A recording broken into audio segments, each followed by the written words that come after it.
বাহরাইনের প্রযুক্তি giant আমাজনের central data সেন্টারে আইআরজিসির cruise ক্ষেপণাস্ত্র হামলা।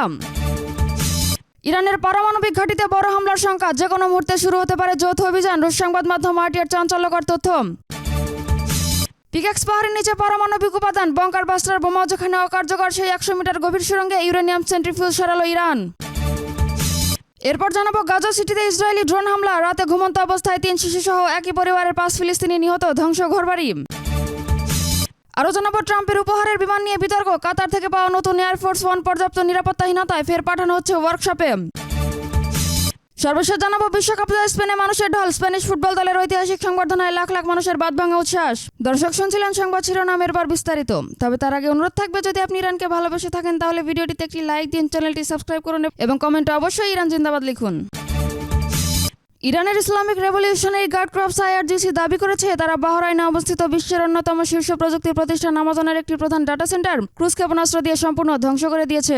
আইআরজিসির মতে এই ডাটা সেন্টারটি কেবল একটি বাণিজ্যিক প্রতিষ্ঠান ছিল না, বরং এটি মার্কিন সামরিক বাহিনীকে গুরুত্বপূর্ণ ডাটা এবং কারিগরি লজিস্টিক সাপোর্ট দিয়ে আসছিল। ফলে এটিকে একটি সামরিক লক্ষ্যবস্তু হিসেবে বিবেচনা করে হামলা চালানো হয়েছে। ইরান স্পষ্ট জানিয়েছে তাদের বেসামরিক পারমাণবিক স্থাপনায় মার্কিন হামলার পাল্টা জবাব হিসেবে এই ডিজিটাল এবং টেকনোলজিক্যাল অবকাঠামোকে লক্ষ্যবস্তু করা হলো। এই ঘটনার পর স্পষ্ট যে যুদ্ধ এখন শুধু ক্ষেপণাস্ত্র বা সামরিক ঘাঁটিতে সীমাবদ্ধ নেই, বরং ডাটা এবং প্রযুক্তি কাঠামো যুদ্ধের সরাসরি অংশ হয়ে উঠেছে। ইরানের প্রেসিডেন্ট মাসুদ পেজেশকিয়ান সম্প্রতি ঘোষণা দিয়েছেন যে ইরান এখন পূর্ণমাত্রার যুদ্ধের মধ্যে রয়েছে। এর মধ্যে রাশিয়ার সরকারি আন্তর্জাতিক সংবাদ মাধ্যম আরটি এক প্রতিবেদনে দাবি করেছে, যদি পরিস্থিতি আরও উত্তপ্ত হয় তবে মার্কিন প্রেসিডেন্ট ডোনাল্ড ট্রাম্প ইরানের পারমাণবিক কেন্দ্রগুলোতে অভূতপূর্ব এবং সর্বাত্মক হামলার নির্দেশ দিতে পারেন। এই সম্ভাব্য হামলায় ইসরায়েলও সরাসরি যুক্তরাষ্ট্রের সঙ্গে যোগ দেবে। সামরিক বিশ্লেষকদের মতে এবার আর কেবল ক্ষেপণাস্ত্র ঘাঁটি বা এয়ারবেস লক্ষ্য থাকবে না, বরং ইরানের পারমাণবিক প্রোগ্রামকে পুরোপুরি অচল করে দেওয়াই হবে এই অভিযানের মূল উদ্দেশ্য। দ্য ওয়াল স্ট্রিট জার্নালের এক বিশেষ প্রতিবেদনে মার্কিন এবং ইসরায়েলি গোয়েন্দা কর্মকর্তাদের সূত্রে দাবি করা হয়েছে, ইরান তাদের হাজার হাজার সমৃদ্ধ ইউরেনিয়াম সেন্ট্রিফিউজ নাতানজ পারমাণবিক কমপ্লেক্সের কাছে অবস্থিত পিক্যাক্স পাহাড়ের নিচে বানিয়ে রাখা সুড়ঙ্গে স্থানান্তর করছে। কঠিন গ্রানাইট পাথরের ভেতরে 100 মিটারেরও বেশি গভীরে অবস্থিত এই কেন্দ্রটি ইরানের পরমাণু ঘাঁটি ফর্দর চেয়েও বেশি নিরাপদ। বিশ্বের সবচেয়ে শক্তিশালী বঙ্কার বাস্টার বোমা দিয়েও এই স্তরে আঘাত হানা প্রায় অসম্ভব। গাজা উপত্যকার গাজা সিটির একটি ঘনবসতিপূর্ণ আবাসিক এলাকায় মধ্যরাতে ইসরায়েলি ড্রোন হামলা চালিয়েছে। হামলাটি এতই আকস্মিক ছিল যে ঘরে ঘুমিয়ে থাকা বাসিন্দারা পালাবার বা আত্মরক্ষার কোনো সুযোগ পাননি। এই হামলায় 3টি নিষ্পাপ শিশুসহ মোট 5 জন ফিলিস্তিনি প্রাণ হারিয়েছেন। মুহূর্তের মধ্যেই বহুতল ভবনটি ধ্বংসস্তূপে পরিণত হয়। উদ্ধারকর্মীরা ধ্বংসস্তূপের নিচ থেকে রক্তাক্ত দেহগুলো উদ্ধার করেন।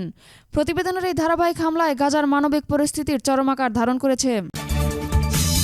মার্কিন প্রেসিডেন্ট ডোনাল্ড ট্রাম্প স্বীকার করেছেন যে কাতার থেকে উপহার হিসেবে পাওয়া নতুন এয়ারফোর্স ওয়ান বিমানটিকে খুব শিগগিরই উচ্চমানের ডিফেন্স এবং সিকিউরিটি আপগ্রেডের জন্য আবার ওয়ার্কশপে পাঠাতে হচ্ছে। ফিফা বিশ্বকাপের ফাইনাল ম্যাচ দেখে ফেরার পথে সাংবাদিকরা যখন ট্রাম্পকে প্রশ্ন করেন এই বিমানে পুরনো এয়ারফোর্স ওয়ানের মতো মিসাইল ইন্টারসেপ্টর এবং ডিফেন্স সিস্টেম রয়েছে কিনা, তখন ট্রাম্প জানান এটি চমৎকার একটি বিমান হলেও এর সামরিক সুরক্ষা সরঞ্জাম সর্বোচ্চ মাত্রায় পৌঁছে দিতে আর অন্তত 1 মাস সময় লাগবে। ফলে বিলাসবহুল এই উপহারের বিমানটি এখনই রাষ্ট্রপতির পূর্ণ নিরাপত্তার গ্যারান্টি দিতে পারছে না। স্পেন ফুটবল বিশ্বকাপ জেতার পর দেশটির রাজপথে দেখা গেছে স্মরণকালের অন্যতম বৃহৎ শোভাযাত্রা এবং জনসমুদ্র। জাতীয় দলকে বরণ করে নিতে লাখ লাখ ফুটবল অনুরাগী স্পেনের রাস্তায় নেমে আসেন। শহরের অলিগলি থেকে শুরু করে প্রধান রাজপথগুলো জনসমুদ্রে পরিণত হয়।